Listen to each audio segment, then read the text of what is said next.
ketika Islam seringkali dibawa ke dalam ruang pertempuran politik, cita-cita kita hanya ingin meledakkan gereja, meledakkan mall. Islam hanya melahirkan kekerasan-kekerasan. Yang namanya Bani Umayyah, nggak sampai 100 tahun udah rontok. Kenapa? Karena dia bergelimang dengan berbagai pertempuran politik di dalamnya. Mereka saling bunuh dengan sesamanya sendiri di dalam. Bapak membunuh anak, anak membunuh ponakan, dan seterusnya. Dan ini terjadi ketika Islam itu dibawa ke ruang politik. Yang lahir apa? Khawarij, Pak. Tentara-tentara yang desersi yang kemudian membunuh Sayyidina Ali. Ini produknya. Penyakitnya orang Islam ini politik. Kalau orang Islam ini diberi janji politik, bangkitnya khilafah, daulah khilafah, mereka akan saling penggal dengan sesama Islam.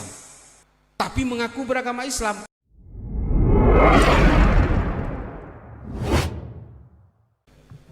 Bismillahirrahmanirrahim. Assalamualaikum warahmatullahi ta'ala wabarakatuh. Terima kasih Gus. Ada kesalahan atribusi tadi. Kiai Haji, saya bukan Kiai. Hajinya iya, hajinya iya. Gus juga bukan. Saya bukan anaknya Kiai, saya orang biasa aja dari Madura yang kemudian merantau ke Jakarta dan kemudian menimba ilmu tentang sejarah dan filsafat Islam di Amerika. Banyak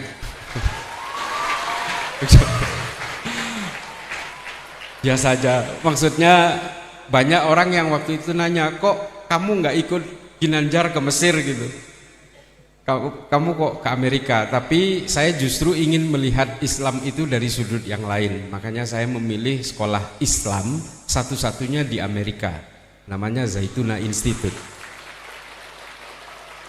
Dan saya memang mempelajari sejarah, Pak. Kitab-kitab tarikh yang saya pelajari dari banyak sekali penulis-penulis tarikh pada masanya, banyak sekali yang dipelajari dalam sekolah itu. Jadi hari ini adalah perulangan sejarah. Bapak Ibu sekalian, para masyayikh, para asatidz, satu hal yang ingin saya tekankan, saya sebenarnya juga takut kepada istri, Pak. Istri saya ikut soalnya. Tapi ya saya memang nggak berani neko-neko, takut dimarahin oleh Ustadz Ginanjar. Bapak Ibu sekalian, adik-adikku terutama yang dari kalangan perempuan, ya ini pertama itu. Saya selalu kalau ada majelis gitu, ada perempuannya, saya ingin mendorong dari adik-adik perempuan dan ibu-ibu sekalian untuk menjadi generasi berikutnya, paling enggak itu didorong untuk menjadi ahli fikih perempuan. Ini tolong Al Fauzan dibentuk, ada salah satu santriwati yang menjadi ahli fikih perempuan. Kenapa begitu? Profesor Dr. Azizatul Hibri, salah satu ahli fikih perempuan dan ahli tafsir Quran dan hadis perempuan di dunia, mengatakan umat Islam kekurangan ahli fikih perempuan. Karena apa? Fikih-fikih yang dijalankan oleh perempuan hari ini semuanya dirembukkan oleh laki-laki, diproduksi laki-laki, direproduksi oleh laki-laki, dan kemudian dipaksa untuk dijalankan oleh kalangan perempuan oleh laki-laki. Jadi fikihnya sampean itu sebenarnya modus-modus buaya darat semua.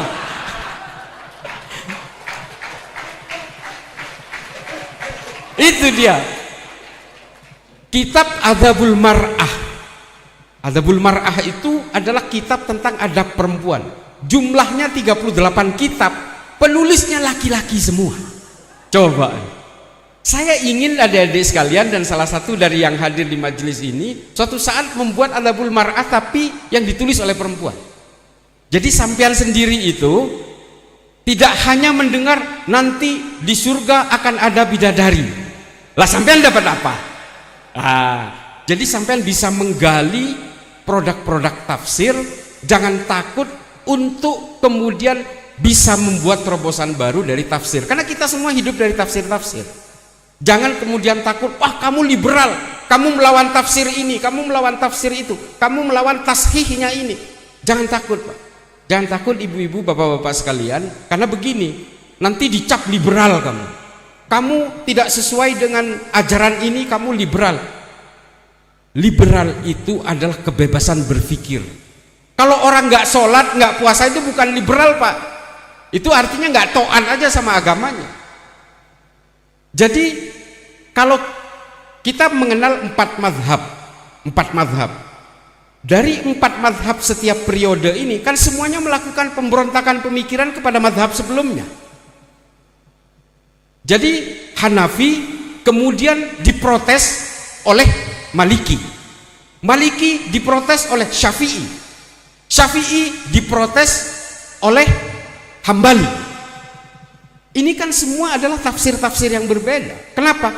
Karena mereka masing-masing punya terobosan tentang produk tafsirnya. Ada 2 hal di dalam tafsir. Satu, thawabit. Thawabit itu tidak bisa diganggu-gugat, Pak. Sholat 5 waktu, ya sudah, nggak boleh diprotes itu.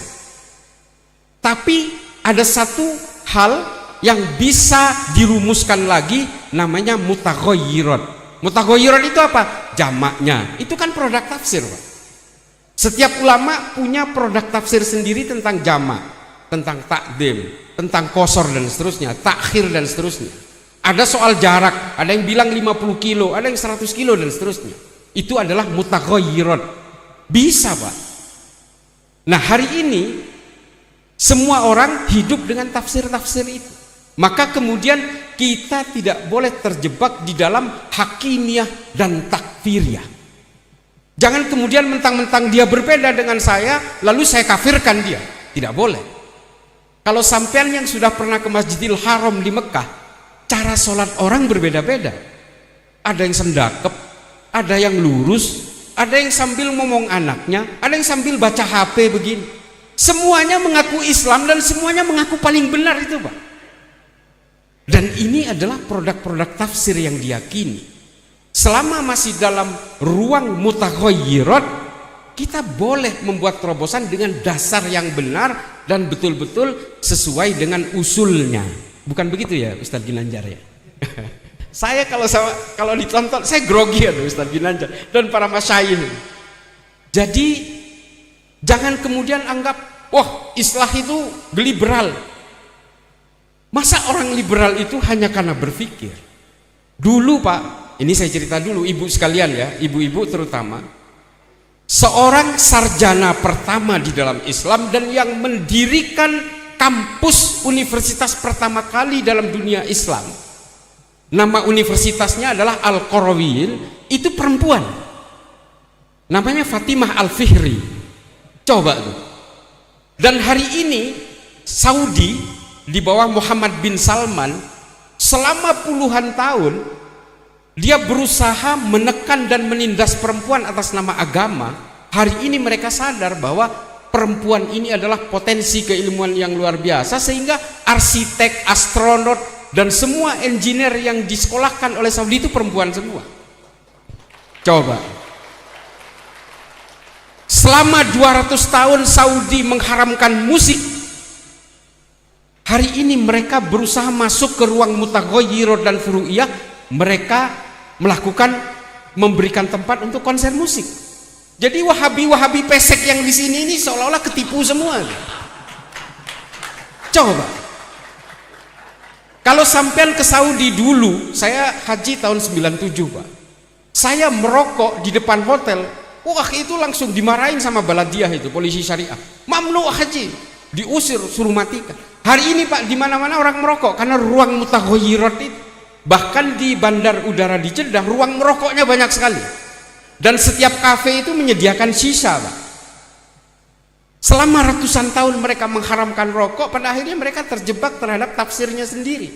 Kata Muhammad bin Salman, kalau Saudi ini hidup dengan Wahabi terus-menerus, maka Saudi akan menjadi negara paling primitif di dunia.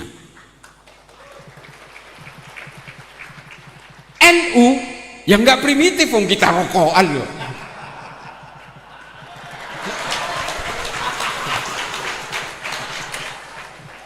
Dan sekarang Saudi kebablasan menurut saya, udah mulai terlalu terbuka, meskipun dia kemudian memperbolehkan musik, ya pada akhirnya Blackpink juga konser di sana. dengan buka auratnya dan segala macam. Ini kebablasan kalau menurut saya. Tapi oke lah, itu pandangan orang. Tapi pada intinya adalah inilah yang disebut dengan peradaban manusia dan tafsir-tafsir yang bersifat mutaghayyirat. Sampean dengerin musik sambil mabok, ya itu nggak boleh, itu haram namanya. Ngajarin ngaji sambil mabuk juga haram kok, gimana ceritanya? Jadi ini adalah soal perilaku manusia dan ruang-ruang khilafiyah, furu'iyah yang ada di dalam dunia fikih. Jadi ibu-ibu sekalian, kalau ada anak perempuan ingin sekolah, ingin menuntut ilmu, dorong dulu, nggak apa-apa. Kalau memang nanti saatnya nikah, ya nikah, tapi ngambil ilmunya tetap. Baca buku itu penting, penting Bapak Ibu sekalian.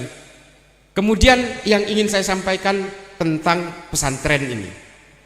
Saya masih bermimpi tentang pesantren ini suatu saat, tidak hanya belajar tentang, meskipun itu tetap harus soal ta'lim, tentang Safinatun Najah, Sulamut Taufik, itu penting, fikih-fikih dasar.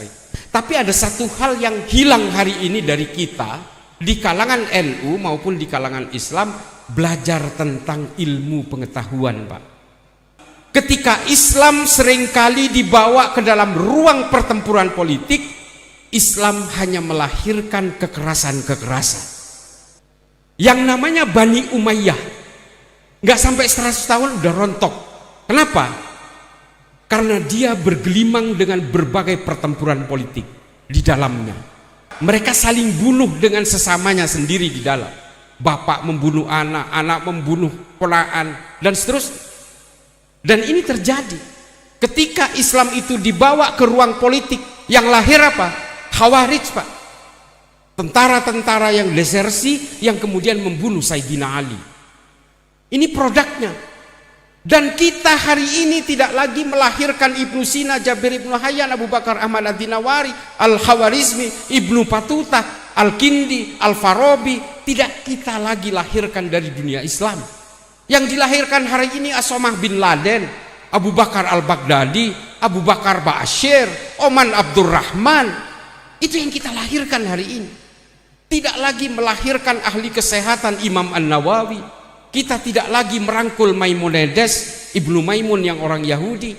Kita tidak lagi bisa merangkul Mukhairik Ibnu Ta'labah, satu-satunya syuhada yang gugur di perang Uhud tapi agamanya Yahudi. Tidak lagi kita melahirkan itu.